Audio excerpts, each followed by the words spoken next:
एक कस्बे में एक विधवा अंधी औरत रहती थी। उसका एक बेटा था जिसके पालन पोषण की सारी जिम्मेदारी उसके कंधों पर थी। वह अपने बेटे को पढ़ा लिखा कर एक बहुत बड़ा आदमी बनाना चाहती थी, इसीलिए उसने उसका दाखिला कस्बे के सबसे अच्छे स्कूल में किया। वह दिन रात मेहनत करती ताकि बेटे की स्कूल फीस दे सके। लड़की के स्कूल के बच्चे उसकी माँ के बारे में जानते थे। वे सब उसे अंधी का बेटा कहकर चिढ़ाते थे। लड़का इससे बहुत परेशान था। उसे अपनी माँ पर शर्म आने लगी थी।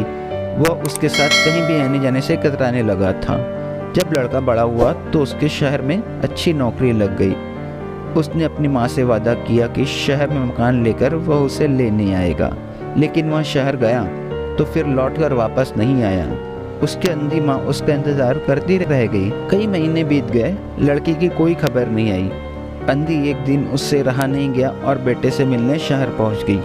पूछते पूछते वो बेटे के ऑफिस पहुंची। वहाँ सिक्योरिटी गार्ड ने उसे रोक दिया। अंधी औरत ने गार्ड को अपने बेटे का नाम बताया और बोली कि उसे जाकर कह दो गांव से कोई मिलने आया है। गार्ड ने जाकर उसके बेटे को बताया। बेटे ने ऑफिस की खिड़की से देखा तो उसे अपनी माँ गेट के बाहर खड़ी नजर आई। वह ऑफिस में सबके सामने अपनी माँ की वजह से शर्मिंदा नहीं होना चाहता था। उसने कहला दिया कि वह ऑफिस में नहीं है। अंधी औरत वहाँ से चली गई। शाम को वह लड़का ऑफिस से घर जाने के लिए निकला। रास्ते में एक जगह काफी भीड़ जमा थी। वह अपनी गाड़ी रोककर भीड़ के पास पहुंचा तो बीच सड़क ने अपनी माँ को मरा हुआ पाया। उसके हाथ में एक चिट्ठी थी जिसमें लिखा था, बेटे बड़ा दिन हो गए, तेरी कोई खबर नहीं मिली। चिंता हो रही थी इसीलिए तुझसे मिलने चली आई। तू तो अब बड़ा आदमी बन गया है, तुझसे मिलना अब शायद मुझ गरीब की किस्मत में नहीं, लेकिन मैं बहुत खुश हूँ तेरे लिए।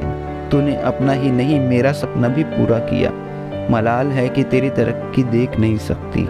काश बचपन में तेरी आंखों में सरिया न घुसा होता और मुझे तुम्हें अपनी आंखें न देनी पड़ी होती तो तेरी तरक्की अपनी आंखों से देखकर सुकून से मरती। तेरी अंधी माँ। ये पढ़कर लड़का फूट फूट कर रोने लगा। जिस अंधी माँ पर उसे शर्म आती थी, उसने उसके लिए कितना बड़ा बलिदान किया था। वह आत्मग्लानि से भर उठा और जिंदगी भर खुद को माफ नहीं कर पाया। दोस्तों, माता पिता अपने बच्चों के लिए अपना सर्वस्व निछावर कर देते हैं। उनका हमेशा सम्मान करना चाहिए। फ्रेंड्स, आपको ये अंधी का बेटा इमोशनल हार्ट टचिंग स्टोरी कैसी लगी? आप अपने कमेंट्स के द्वारा हमें अवश्य बताएं। पसंद आने पर लाइक और शेयर करें। ऐसी और वीडियोस देखने के लिए हमें सब्सक्राइब कर लें।